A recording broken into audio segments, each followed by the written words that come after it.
कल्याणं नमो वैध्यायाणं नमो लोये सव्यसाहुरम्। बोले अनंत अनंत से परमेष्टि भगवान की, वर्तमान शासन महावीर भगवान की, मूल नायक पार्श्वनाथ भगवान की, वादिराज सूरी महाराज की, आचार्य गुरु श्री 108 विश्व सागर जी महाराज की, अहिंसा में विश्व धर्म की।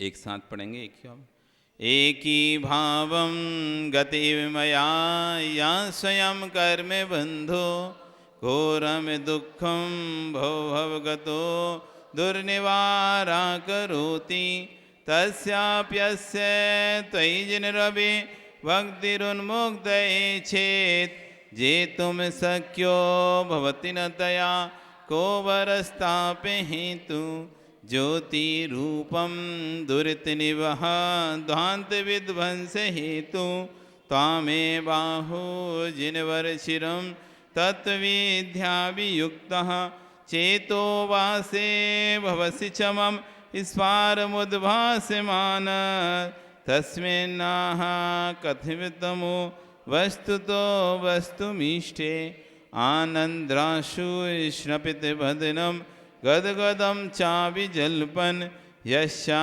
एतैर्दृढमना श्रोतमन्त्रै भवन्तं तस्या व्यस्तादपि च सुचिरं देहबल्मीकमध्यान् निष्कासन्ते विविधविस्मं व्याधया काद्रविः प्रागेभ्यः त्रिदिभवनादेशता भव्यपुण्यात् पृथ्वी चक्रं कनकमयिता देवनिन्नेत एदं ध्यानद्वारं मम रुचिकरं शान्तिगेहं प्रविष्ट तत् किं चित्रं जिनवपुरितं यस्वर्णीकरोषि लोकस्यैकस्त्वमसि भगवन् निर्निमित्तेन बन्धुस्तय्येवासौ सकल विषया शक्तिरप्रत्यनीका भक्तिस्पीतां चिरमधिवसन् मामिकां चित्तशय्यां मय्युत्पन्नं कथितदा क्लेशयोतं सहेतां जन्माटव्यां देवदीर्घं भ्रमित्वा प्राप्ते भेयं तव न कथा स्फारपीयूषवापि तस्यामध्ये हिमगर्हिमव्यूषीते नितान्तं निर्मग्नं मां न जहति गतं दुःखदावोपितापः पादन्यासादपि च पुनतो यात्रया ते लोकी हेमाभासो भवति सुरभि श्रीनिवासस्य पद्मा सर्वाङ्गेण स्फुरति भगवन् श्रेया किं तत्स्वयमेरहर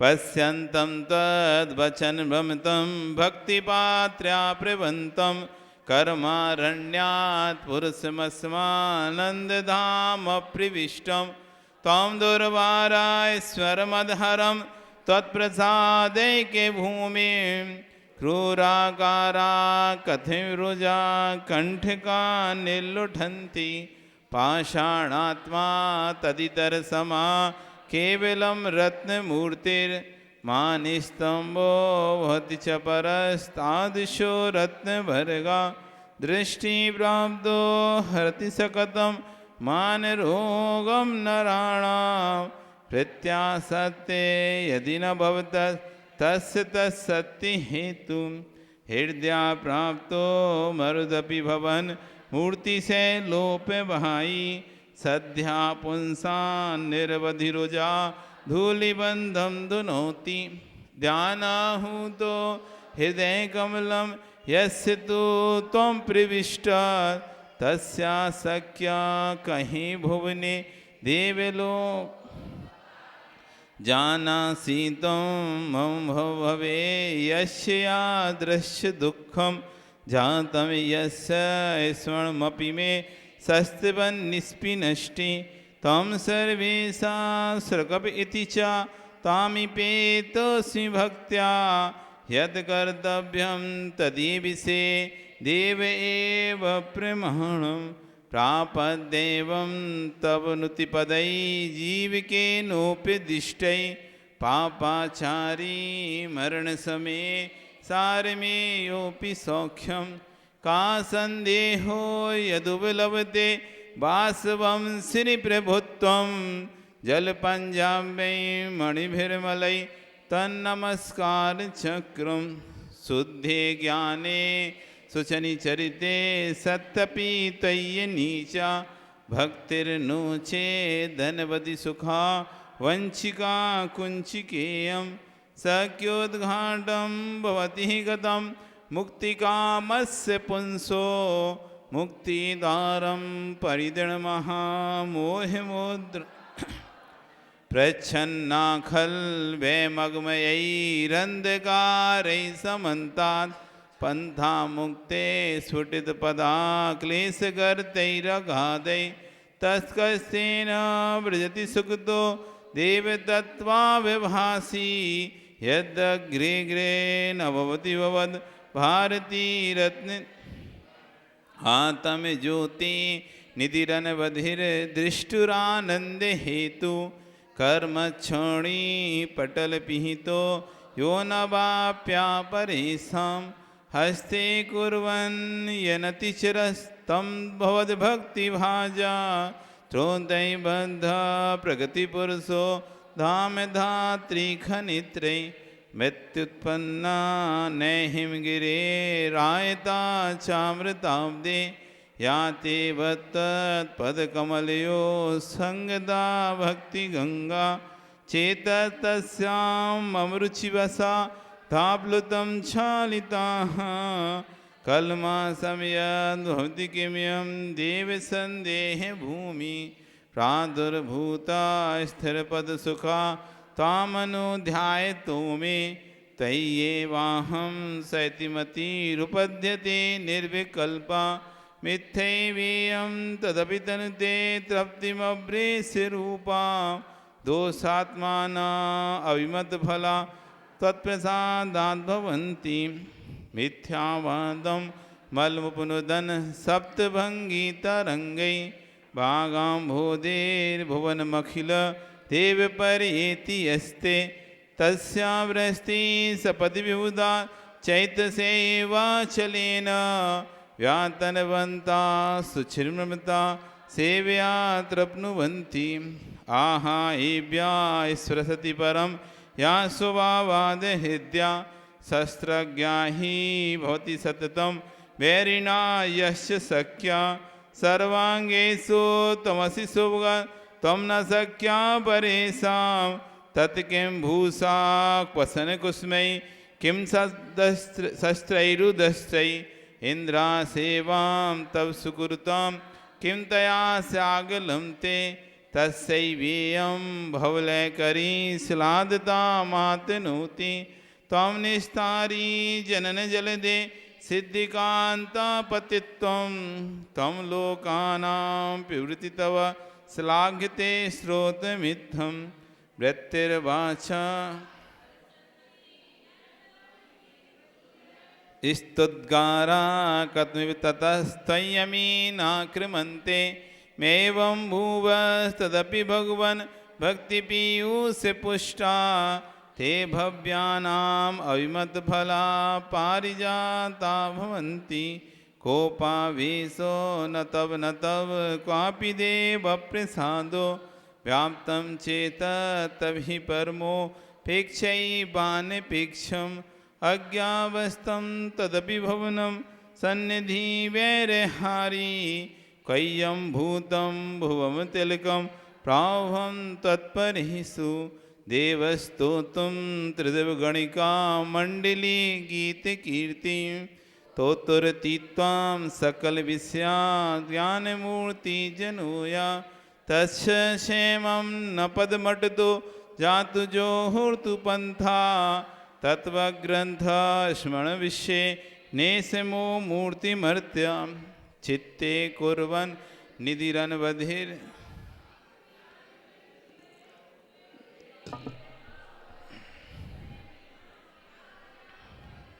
सेयो मार्गम सकलुसृगति तावता पूरयित्वा कल्याणानां भवति विषया पंचधा पंचितानां। अंतिम श्लोक इस एक ही भाव विस्तृत का उसको उच्चारण करेंगे। भक्ति प्रभ महेंद्र पूजित पदा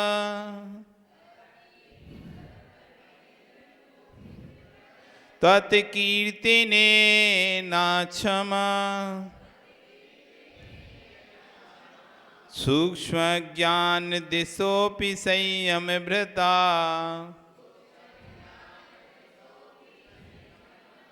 के हंत मंदावयम्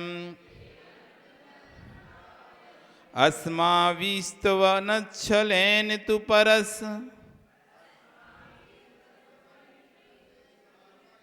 त्वय्यादरस्तन्यते स्वात्माधीन सुकेशिणां सखलुना कल्याणकल्पद्रुमः। भक्ति प्रभ महेंद्र पूजित पदा तत्कीर्तने नाक्षमा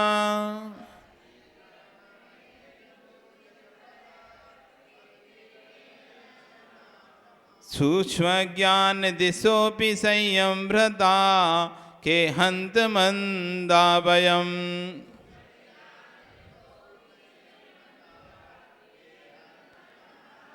अस्माविस्तवनच्छलेन तु परस्त्वय्यादरस्तन्यते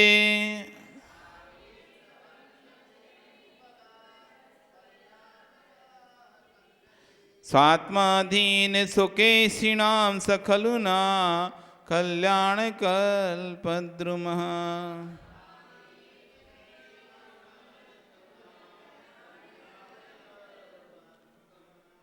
अंतिम श्लोक आचार्य वादिराज सूरी महाराज द्वारा इस श्लोक में आचार्य भगवान अपनी लघुता को प्रकट कर रहे हैं।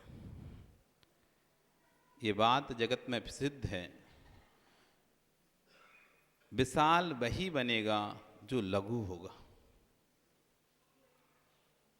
जिसने लघुता को प्राप्त किया है, जिसने झुकना सीखा है, वही ऊंचा उठ सकता है, और जिसने झुकना नहीं सीखा है वह कभी ऊपर नहीं उठ सकता।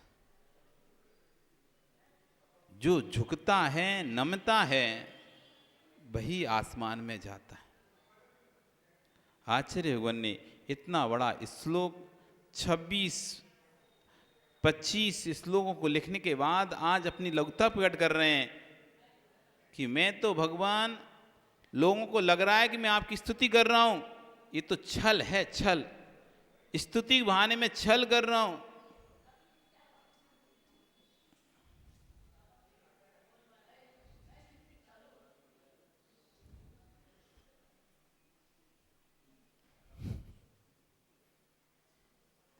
यहां पर जब बैठते थे ऐसे ही होता है कुछ न कुछ। तो यहां पर आचार्य भगवान कह रहे हैं, स्तुति के बहाने छल कर रहा हूं मैं। स्तुति तो उसे कहते हैं, गुण ना हो तो बड़ा चढ़ाकर गुणों को कहना स्तुति कहा जाता है। गुणस्तोकम सदुल्लग्गम तथा कथा स्तुति। गुण कम हो और उनको बड़ा चढ़ाकर कहते हैं, स्तुति वो कहलाती है। प्रदीप जी, कोई व्यक्ति है, कोई सेवा करता है, महाराज माता की सेवा करते, तो हम उसकी 4 बातें और लगाकर ही बोलते हैं, कम नहीं बोलते। कोई समाज किसी माता जी महाराज जी को आमंत्रित करती है, उनका स्वागत सत्कार करती है, तो जब भी हम किसी समाज में दूसरी समाज में जाते हैं या उसी समाज में रहते हैं, उसकी बड़ाई करना हो तो 4 बातें एक्स्ट्रा ही बोलते हैं। नहीं भी हैं वो बात भी बोल देते हैं। चलो, यही तो स्तुति है। जो गुण नहीं भी हैं उन गुणों को कह दिया, इसका नाम स्तुति है। गुणस्तोकम सदुल्लंघ्यम। गुण थोड़े हैं और उनको बढ़ा चढ़ाकर कहना, उसका नाम स्तुति होता है। लेकिन हे भगवान, मैं आपकी स्तुति कर रहा हूं, इसका मतलब क्या हुआ? आप में गुण छोड़े हैं, मैं बड़ा चढ़ाकर कह रहा हूं क्या? आप में तो अनंत गुण हैं, मैं एक गुण का ही व्याख्यान नहीं कर पा रहा, फिर कम गुणों को बड़ा चढ़ाकर कहने की तो बात ही दूसरी है। स्तुति तो तब होती है जब गुण कम हो और हम उनमें, जैसे कि माताएं जब कोई मेहमान ज़्यादा आ जाए और फिर सब्जियां और या दाल कम पड़ जाए तो प्रदीप क्या करेंगे? ले पानी दे पानी, एक गिलास पानी और दाल में मिला देंगी। क्यों? खाने वाले अधिक हैं, हैप्पी, खाने वाले अधिक हैं, सामग्री कम है, तो उसमें पानी डालकर उसे बराबर कर लिया जाता है। सामग्री इतनी है कि खत्म होने तो क्या, उसको एक अंश भी नहीं पूरा खा पाओगे, क्या फिर उसमें पानी डालने की जरूरत पड़ेगी क्या? जब सामग्री, क्या नाम बेटा तुम्हारा? चिराग, सामग्री अधिक है चिराग, उसको वो ही खत्म नहीं हो रही, तो उसमें पानी डाल दोगे तो और ज्यादा बढ़ जाएगी ना। तो उसमें पानी तो कोई भी नहीं डालेगा, समझदार व्यक्ति होगा कि यही तो खत्म नहीं हो रही, इसमें और यदि पानी डाल देंगे तो कैसे खत्म होगी। पानी तो तब डालते हैं जब सामग्री थोड़ी है और खाने वाले अधिक हैं, तो भाई सबको हो जाए। हम कह रहे हैं भगवान आपकी स्तुति कर रहा हूं, मैं आपकी स्तुति कर रहा हूं। स्तुति तो उसे कहते हैं जिसमें गुण कम हो और बड़ा चढ़ाकर पेश किया जाए उसे। पर आप में तो अनंत गुण हैं, एक गुण का भी व्याख्यान हम नहीं कर सकते। जब एक गुण का व्याख्यान नहीं कर सकते, स्तुति की क्या बात कहें हम?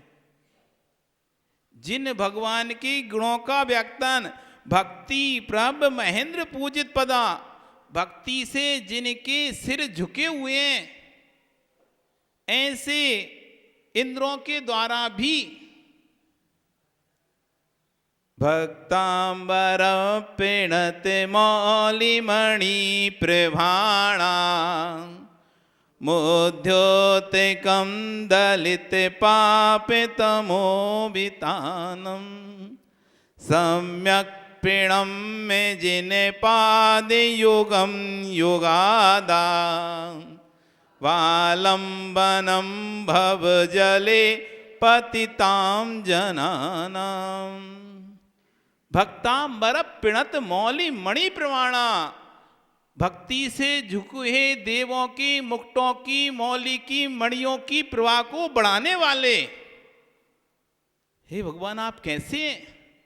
आपकी आभा इतनी अधिक है, आपके शरीर का तेज इतना अधिक है कि भक्ति से जो इंद्र आपके चरणों में झुकता है, उसके मुकुट में लगी हुई मणि की प्रभा बढ़ जाती है। उसकी प्रभा से आपकी सुंदरता नहीं बढ़ रही, आपके तेज से उसके मुकुट में लगी हुई मणि की सुंदरता बढ़ रही। भक्ति से झुके देवों के मुकुट की मणि की सुंदरता को बढ़ाने वाले ऐसे भगवान की भक्ति प्रभ महेंद्र पूजित पदा, भक्ति से जिनकी स्तुति नम्रीभूत बड़े बड़े इंद्रों के द्वारा जिनकी स्तुति की जाती है, ऐसे भगवान। और कैसे? सूक्ष्म ज्ञान दृशा, सूक्ष्म ज्ञान को धारण करने वाले हैं, सूक्ष्म सूक्ष्म द्रव्य गुण पर्याय को जानने वाले हैं, संयम व्रता संयमधारी महर्षि। हे प्रभु आपकी स्तुति करने के लिए भी समर्थ नहीं है। बड़े बड़े देव जो आपके चरणों में झुके हैं, वे देव सूक्ष्म ज्ञान को धारण करने वाले मुनि महर्षि लोग भी, संयम को धारण वाले मुनिराज भी आपकी भक्ति करने में ना क्षमा समर्थ नहीं है।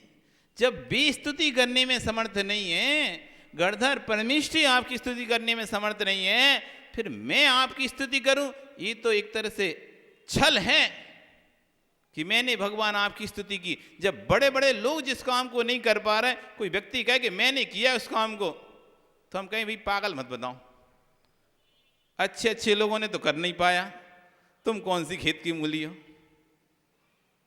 क्यों छल रहे हो हम लोगों को? क्यों छल रहे हो कि मैंने स्तुति की भगवान की? ये तो छल है। जिनकी स्तुति बड़े बड़े नम्रीभूत देव नहीं कर सकते, जिनकी स्तुति सूक्ष्म ज्ञान के नेत्र के धारी संयम ज्ञानधारी मुजराज नहीं कर सकते, उनकी स्तुति मैं कर रहा हूं। तो आश्चर्य बन कर रहे हैं, ये एक तरह से छल है भगवान। आपकी स्तुति कोई नहीं कर सकता, आपकी स्तुति कोई नहीं कर सकता, फिर भी मैं स्तुति के बहाने से छल किया है, आपके साथ छल किया है मैंने। ये स्तुति कहकर, आपकी स्तुति कहकर मैं तो छल कर रहा हूं लोगों के साथ कि मैंने भगवान की स्तुति की। वास्तव में हे प्रभु, आपकी स्तुति कोई कर ही नहीं सकता। आप तो स्तुत्यातीत हैं, स्तुति से भी अतीत हैं। सामान्य मनुष्य की स्तुति की जा सकती है क्योंकि उसमें गुण कम है, बखान अधिक किया जा सकता है, लेकिन आपकी स्तुति नहीं की जा सकती। इतना स्तुति करने के बाद भी सोचो आप, इतना कुछ लिखने के बाद भी कह रहे हैं कि मैंने जो किया वो सब छल था। अस्माभि छलेन, स्तुति के छल से हमारे द्वारा आपके प्रति सम्मान पेश किया, प्रस्तुत किया गया है। ये मैंने अपना आपके प्रति अपना सम्मान स्तुति के छल से कि भगवान मैं आपकी स्तुति कर रहा हूं। जैसे आप किसी के पास जाओ, उसकी बड़ाइयाँ करो और उसको चलो आप ऊपर चलें, उसकी आपको भक्ति करनी थी, अच्छे से खूब गाजे बजा के भक्ति करनी थी। वो अपने कमरे में था कोई व्यक्ति, कोई साधु, तो आपको उसके नहीं नहीं महाराज चल ऊपर, काम है काम है काम है काम कर, ऐसे छल से आप ऊपर लेके आ गए और फिर आपने बढ़िया स्तुति की, मतलब भक्ति की। उन्हें बताना नहीं चाहते, आप सरप्राइज, जैसे कहते हैं सरप्राइज देना चाह रहे थे, तो आप बताना नहीं चाहते, तो किसी भी छल से आप लेकर आ गए कि आप आओ ऊपर, काम है काम है काम है। ऊपर आकर देखा तो बहुत सारे लोग स्तुति करने के लिए बैठे हुए हैं, भक्ति करने के लिए बैठे। तो ऐसे ही कह रहे हैं, हे भगवान मैंने मेरे द्वारा, हमारे द्वारा स्तुति की छल से, स्तुति के छल से हमारे द्वारा आपके प्रति आदर सम्मान प्रस्तुत किया गया। ये 26 श्लोकों से मैंने स्तुति का नाम देकर, इसे छल देकर आपके प्रति अपना आदर सम्मान प्रस्तुत किया है, अपने आदर भाव, अपने भावों को उद्गार आपके चरणों में रखे हैं।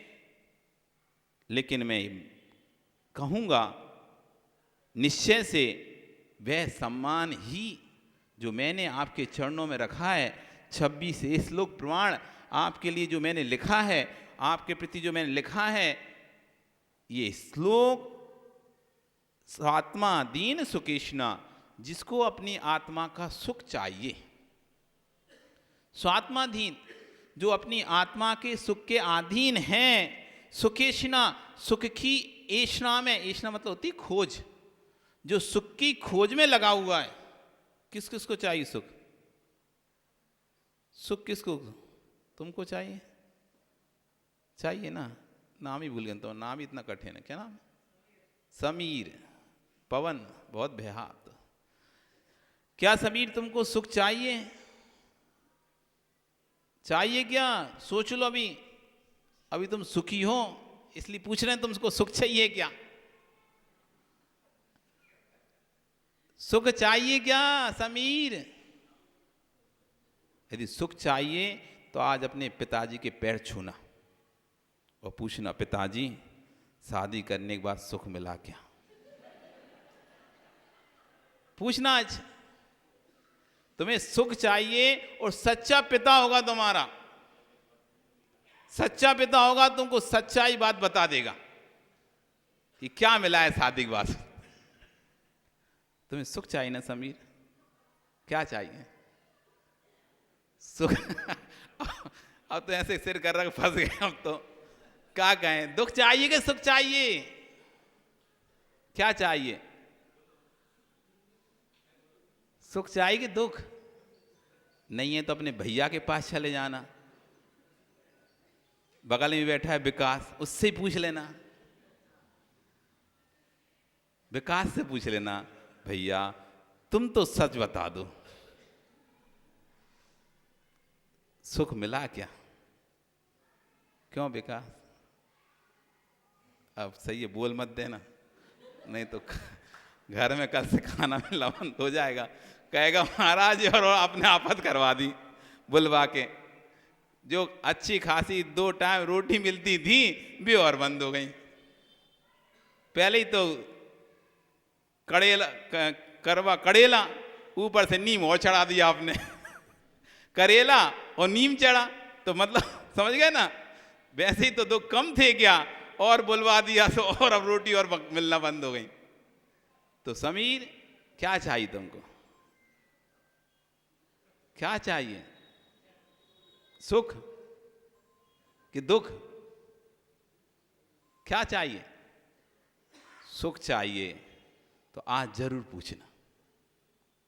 और फिर यदि पिताजी कहें बेटा जो गलती मैंने की तू मत करना,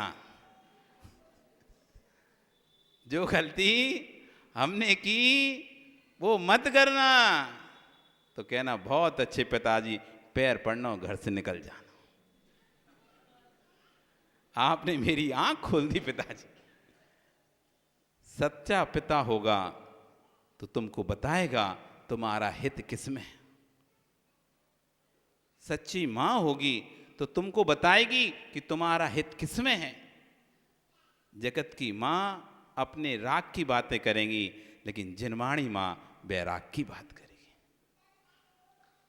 जगत की मां राग की बात करेंगी, वो जानती हैं, पिता भी जानता है, मां भी जानती है कि शादी के बाद क्या होना है इसके साथ। पर अब ऐसे है ना, चोर चोर मुंह से रे भाई, अब कहे कौन। अब एक की कटी। एक बार क्या हुआ, एक व्यक्ति भगवान दिखा रहा था, भगवान दिखा रहा था। नाक की ओट में भगवान रहते हैं। कहां पे? नाक की ओट में भगवान रहते हैं। अब वो बार बार कहे कि नाक की ओट में भगवान रहते हैं, नाक की ओट, और जिसको भगवान देखना है तो मेरे पास आए, मैं उसे भगवान दिखाऊंगा। नाक की ओट में भगवान रहते हैं। अब एक व्यक्ति आया, भैया मुझे देखना है। पक्का दिखेगा कि नहीं दिखेगा भगवान? बिल्कुल पक्का दिखेगा, गारंटी से 100% भगवान दिखेगा। ठीक है दिखाओ। ठीक है खड़े हो जाओ। इसने एक लिया चाकू और उसकी नाक काट दी। अब नाक काट दी तो क्या हो गया? नकटा। नाक काट नक। उसने कहा ये क्या किया तुमने? कि देखो भगवान दिखा क्या? कहीं नहीं दिखा। बेटा किसी से कह न देना, नहीं तो लोग तुम्हें नट्टा कहेंगे। मेरी भी कटी है देख। यदि मैं कहूंगा कि नहीं दिखा तो लोग नकटा कहेंगे, इसलिए यही कहना नाक की ओट में भगवान है। नाक कटाओ भगवान देखो। तो धीरे धीरे 1 करते 2 करते 3 करते से भीड़ लग गई। नाक कटाओ भगवान दिखे किसी को नहीं, लेकिन जो कहे नहीं दिखे मतलब ये नकटा है। तो ऐसी अब कौन कहे कि शादी के बाद दुख होता है? सब नाक कटे वाले बैठे यहां पे। इसलिए समीर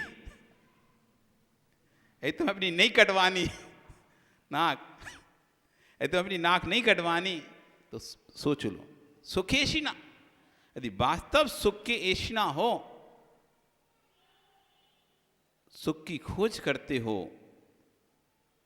निज आत्मा में, निज आत्माधीन, जो आत्मा अपनी आत्मा के आश्रित है, आत्मा के अधीन है, ऐसे सुख के चाहने वालों के लिए, हम लोगों के लिए ये स्रोत, जो कि भले मैंने छल से किया है भगवान के, भगवान की स्तुति तो नहीं कर सकता, फिर भी मैंने स्तुति करने की कोशिश की है, परंतु ये मैं कहता हूं कि जो भी सुख को चाहने वाला है, आत्मा के, सांसारिक सुख की नहीं कह रहे बात, आत्माधीन, जो आत्मा के अधीन है, ऐसे सुखों को चाहने वाले व्यक्ति के लिए कल्याण कल्पद्रुमा, ये श्लोक कल्याण रूप कल्पद्रुम होगा। कल्पद्रुम विधान किया? कल्पद्रुम किया? कई विधान कल्पद्रुम नहीं किया? नहीं किया तो कभी जब कोई आए तो जरूर करना। कल्पद्रुम विधान, इच्छित फल की प्राप्ति जिससे होती है वो है कल्पद्रुम। द्रुम यानी होता है वृक्ष। द्रुम यानी वृक्ष, कल्पत द्रुम वृक्ष यानी इच्छित वस्तु की प्राप्ति करने वाला वृक्ष, जिसे अपन कह सकते हैं कौन सा वृक्ष कहलाता है? कल्प वृक्ष, जिसके सामने जाओ तो जो मन में इच्छा हो वो आप रखोगे तो सामने वो वस्तु मिल जाएगा। आपको क्या चाहिए? 10 प्रकार के कल्प वृक्ष होते हैं। भाजनांग बर्तन देने वाले वृक्ष, आपको बर्तन चाहिए, आपने कहा बर्तन चाहिए मुझे, तो बर्तन आ जाएंगे। भोजनांग भोजन चाहिए, भोजन देने वाले। वस्त्रांग वस्त्र देने वाले वृक्ष। तेजांग तेज देने वाले, प्रकाश देने वाले वृक्ष। इस तरह से 10 प्रकार के कल्प वृक्ष होते हैं। तो जो व्यक्ति इन भगवान की स्तुति करता है, ये स्तुति उसे कल्प वृक्ष के समान होती है। वो जो चाहे वो वस्तु इससे प्राप्त कर सकता है, जो चाहे, बस करना पड़ेगा उसे भक्ति पूर्वक। ऐसा नहीं कि इसमें कह दिया कि इसको स्तुति से जो चाहे वो मिल जाता है और तुम लेके बैठ जाओ, पढ़ना शुरू कर दो, 1 लाख रुपए आ जाए मेरे पास। ऐसे नहीं आएंगे। एक भील राजा जंगल में भटक गया और भटकते भटकते एक जगह पहुंचा। वहां पर एक व्यक्ति अपनी कुटिया बनाकर रहता था। इसकी कुछ दिनों से, बहुत दिनों से जंगल में भटकने के कारण से हालत खराब हो चुकी थी राजा की। बहुत अस्वस्थ भी हो चुका था, बीमार भी हो चुका था। और जैसे तैसे उसको कुटिया दिखी तो उस कुटिया में सहारे के लिए पहुंच गया। और जैसे ही कुटिया के व्यक्ति ने देखा, अरे ये तो हमारा राजा है, हमारा राजा है। और ये सोचकर कि हमारा राजा, उसकी सेवा करना प्रारंभ कर दी। अनेक प्रकार की औषधि की। उसके घर में गाय थी, उस गाय से वो दूध निकालता था और अनेक प्रकार के पकवान बनाकर उसको खिलाता था। अब राजा था भील, उसने कभी पकवान खाए नहीं थे। उसने तो खाया था मांस, जीवों की मांस खाता था, अभक्ष खाता था। उसे पकवान का स्वाद तो पता ही नहीं था क्या होता पकवान का स्वाद। और उसने पकवान जब खाए तो उसे तो बहुत पसंद आए। उसने पूछे पकवान कहाँ से आए? तो उस व्यक्ति ने कहा ये मेरी कामधेनु ने दिए। किसने दिए? कामधेनु ने दिए। कहाँ है तुम्हारी कामधेनु? दिखाता, वो रही कामधेनु। गाय की तरफ इशारा करके। अब अंदर ही अंदर राजा सोचता है मुझे कामधेनु चाहिए। अभी इतने मीठे पकवान, इतने सुंदर पकवान ये कामधेनु देती है। मेरे राज्य में तो ऐसी कामधेनु है ही नहीं है जो ऐसे मीठे पकवान देती है। और ये तो राज्य के लिए होना चाहिए, इसको तो राज्य में होना चाहिए। ये इधर झोपड़ी में क्या कर रही है कामधेनु? कुछ समय बाद राजा को ढूंढते ढूंढते सैनिक वगैरह सब लोग आ गए। राजा भी स्वस्थ हो गया। और जब जाने लगा तो राजा ने एक पोटली उसके हाथ में पकड़ाई। ये पोटली पकड़ो। किस लिए? मुझे कामधेनु चाहिए। उसका नहीं, मैं नहीं दे सकता ये कामधेनु। नहीं, मुझे तो चाहिए, तुम नहीं दोगे तो मैं जबरदस्ती ले जाऊंगा। अब राजा के सामने चल सकती किसी की? वो कामधेनु ले गया, गाय को ले गया और अपने राजमहल में उसे बांध दिया। अब जो राजा ने पकवान खाए तो उसका स्वाद उसके मुख में लगा हुआ था। उसे पकवान खाना था और घर में सबको बताना था कि कामधेनु कितने अच्छे पकवान देती, देखो मैं खा के आया हूं। अब वो कामधेनु के सामने एक बड़ा सा वो रख दिया उसने थाली और बोली कामधेनु पकवान दे, खीर दे, रबड़ी दे, मिठाई दे। और कामधेनु कुछ ना दे, रह के बस वो तो। उसने सोचा हो सकता है आगे नहीं दे रही, पीछे से देती होगी, तो उसने पीछे रख दिया। कामधेनु पकवान दे। अब वो दे नहीं रही तो उसने थोड़ा हाथ फेरते हैं इस पे। तो उसने हाथ फेरा, तो जैसे ही हाथ फेरा उसने तो उसने दे दिया, गोबर दे दिया, पीने के लिए रस दे दिया। वो देखता है अरे ये कामधेनु वहां तो बहुत अच्छा पकवान दे रही थी, मैं इसे खरीद के लेके आया, ये मुझे दे ही नहीं रहे पकवान। उसने उसे खूब मारा, लेकिन अब वो कहां से पकवान दे? इतना उसे मारा लेकिन उसने पकवान नहीं दिए कोई भी। अब वो तो परेशान हो गया राजा, तो कि पकवान नहीं रही, भात तो उसके घर पे तो बहुत पकवान दिए थे इसने, मैंने खुद खाए थे, अब पकवान क्यों नहीं दे रही है। वो गया लेकर वापस उसी के पास, तुमने मुझे छल किया, तुमने मुझे छल किया, तुम मुझे बोले थे ये सारे पकवान जो तुमने मुझे खिलाए हैं वो इस कामधेनु ने दिए, लेकिन इसने घर में तो वो एक भी पकवान नहीं दिया, बल्कि मल और दिया, मल मूत्र कर दिया, इसने तो पकवान दिए ही नहीं है।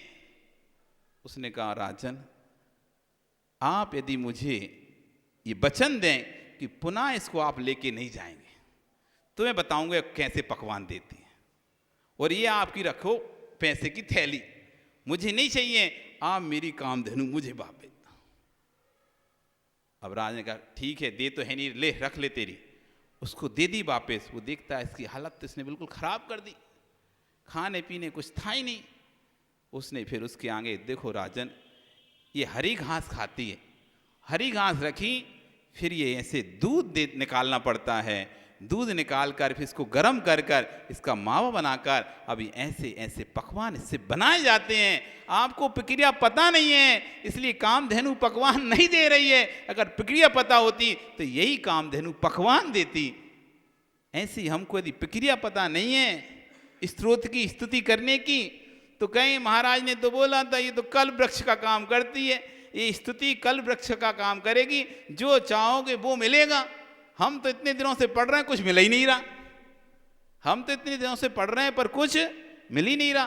तो भैया ऐसा राजा जैसा काम मत कर देना, पहले प्रक्रिया समझ लेना कैसे पढ़ना है।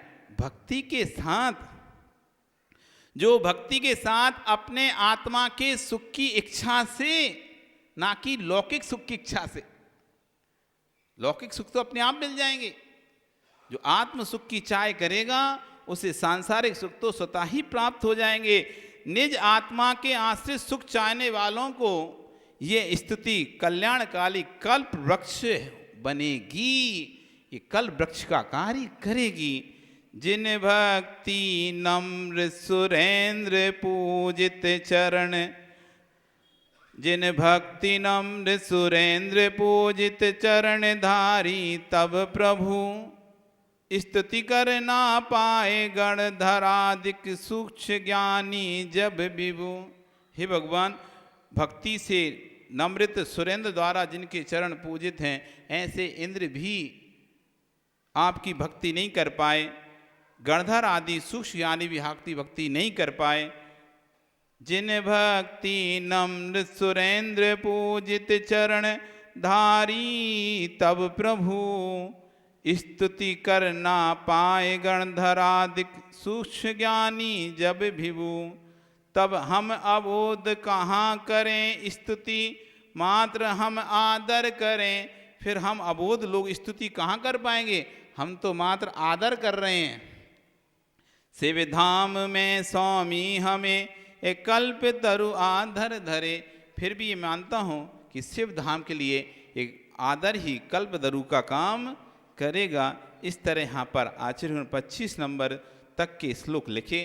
फिर अगला जो इसमें 26 नंबर का जो श्लोक दिया है वो बादीराम मुनिराज की स्तुति में लिखा गया है कि कैसे थे बादीराज मुनिराज। बादीराज मुनि शाब्दिक लोको, बादीराज मुनि तार्किक सिंगा, बादीराज मुनि काव्य कृतस्ते, बादीराज मुनि भव्य सहाया। बादीराज मुनि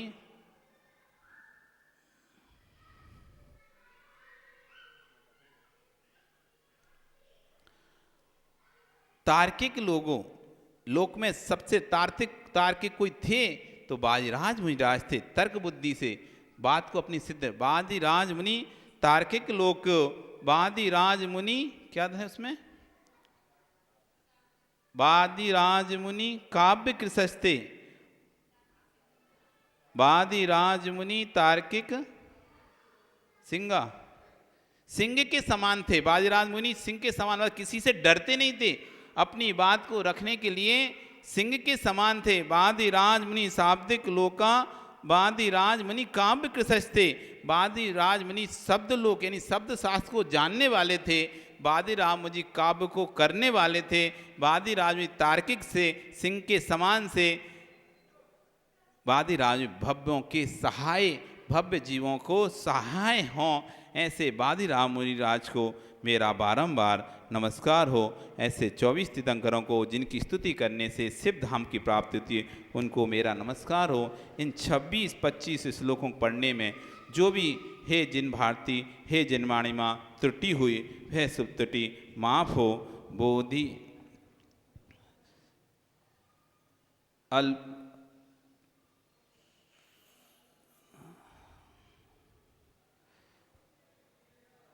सरस्वत्या प्रसादेन काव्यं कुर्वन्ति मानवः, तस्मात् निश्चल भावेन पूजनीया सरस्वती।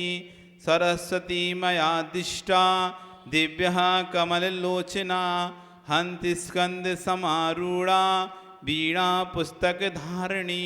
प्रथमं भारती नाम, द्वितीयं च सरस्वती, तृतीयं शारदा देवी, चतुर्थम हंसगामिनी, पंचम विश्वामाता, षष्ठम वागीश्वरी सदा, सप्तमं कुमारी, सप्तमं प्रोक्तम, अष्टम ब्रह्मचारिणी, नवम च जगन्माता, दशम ब्राह्मणी तथा, एकादशतु ब्रह्माणी, द्वादशं वरदा भवेत्। वाणी त्रयोदशं नाम, भाषा सेव चतुर्दशम, पंचदशं च श्रुतदेवी, षोडशं गौर्निगद्यते। एतानि श्रुतनामानि प्रातरुत्थाय या पठेत्, तस्य सरस्वती माता शारदा वरदा भवेत्। सरस्वती नमस्तुभ्यं वरदे कामरूपिणी, विद्यारंभं करिष्यामि सिद्धिर्भवतु मे सदा। व्यंजन पदस्वरहीनम